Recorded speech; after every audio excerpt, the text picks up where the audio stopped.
ತೃತೀಯ ಲಿಂಗಿ ಅಥವಾ ಮಂಗಳಮುಖಿ ಎಂದು ಕರೆಯಿಸಿಕೊಳ್ಳುವವರನ್ನು ಸಮಾಜ ತೀರಾ ಕಡೆಗಣನೆಯಿಂದ ನೋಡುತ್ತದೆ. ಈ ಸಮುದಾಯಕ್ಕೆ ಸೇರಿದವರು ತಮ್ಮ ಬದುಕಿನ ಬಂಡಿಯನ್ನು ಎಳೆಯಲು ಭಿಕ್ಷಾಟನೆ, ವೇಶ್ಯಾವಾಟಿಕೆಯಂತಹ ಚಟುವಟಿಕೆಯಲ್ಲಿ ತೊಡಗುವುದು ಮಾಮೂಲಿನ ಸಂಗತಿಯಾಗಿದೆ. ಇತ್ತೀಚೆಗೆ ಈ ಸಮುದಾಯ ನಮಗೂ ಎಲ್ಲರಂತೆ ಬದುಕುವ ಹಕ್ಕಿದೆ, ನಮಗೂ ಈ ಎಲ್ಲ ಅವಕಾಶಗಳು ಬೇಕು ಎಂದು ತಮ್ಮ ಹಕ್ಕು ಪಡೆಯಲು ಹೋರಾಟ ಆರಂಭಿಸಿದೆ.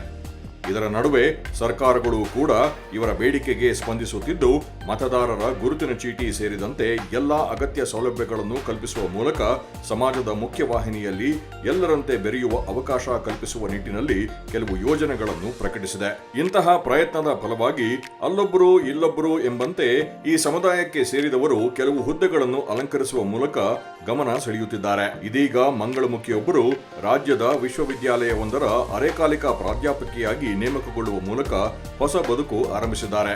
ಶಿಕ್ಷಣದ ಬಲವೊಂದಿದ್ದರೆ ಸಾಕು, ಬದುಕಿನ ಅನೇಕ ಸಂಕಷ್ಟಗಳ ಹಾದಿಯನ್ನು ಸಲೀಸಾಗಿ ದಾಟಬಹುದು ಎಂಬುದನ್ನು ಸಾಬೀತುಗೊಳಿಸಿದ್ದಾರೆ. ಬಳ್ಳಾರಿ ಜಿಲ್ಲೆಯ ಕುರುಗೋಡು ಪಟ್ಟಣದ ರೇಣುಕಾ ಪೂಜಾರಿ ಎಂಬುವವರು ಬಳ್ಳಾರಿಯ ವಿಜಯನಗರ ಶ್ರೀಕೃಷ್ಣದೇವರಾಯ ವಿಶ್ವವಿದ್ಯಾಲಯದ ನಂದಿಹಳ್ಳಿ ಸ್ನಾತಕೋತ್ತರ ಕೇಂದ್ರದ ಕನ್ನಡ ಅಧ್ಯಾಪಕಿಯಾಗಿ ಸೇವೆ ಆರಂಭಿಸಿದ್ದಾರೆ. ಮಂಗಳಮುಖಿಯೊಬ್ಬರು ವಿಶ್ವವಿದ್ಯಾಲಯವೊಂದರಲ್ಲಿ ಪ್ರಾಧ್ಯಾಪಕಿಯಾಗಿ ಸೇವೆ ಮಾಡಲು ಅವಕಾಶ ಪಡೆದುಕೊಂಡಿರುವುದು ರಾಜ್ಯದಲ್ಲಿ ಇದೇ ಮೊದಲು.